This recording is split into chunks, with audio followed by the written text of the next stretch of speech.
ang sinungaling na defense minister ng komunistang China. Susubukan nating i-interpret sa Tagalog ang kanyang mga sinasabi.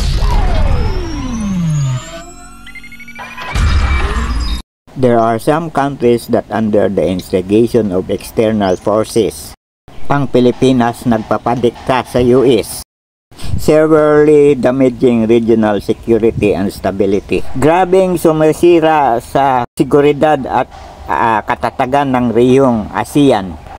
Sinasadyang udyukan na magkaroon ng kaguluhan at gumawa ng maling pananaw. Hindi sumunod sa kasunduan at sinira ang gentleman's agreements na ginawa ni Duterte.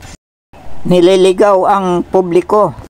Niwawalang bahala ang kabuuang interes ng kasaping mga bansa sa ASEAN at kumukontra sa layunin ng ASEAN Charter para lamang mapagbigyan ang Amerika. Nagpapasinsya lamang ang China kahit inaabuso na ang kanilang karapatan at pinoprovoke.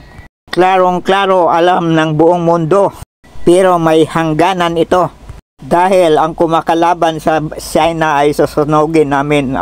Ang China ang makapangyarihang bansa sa buong daigdig. Mabuhay ang kayabangan ng insik na ito.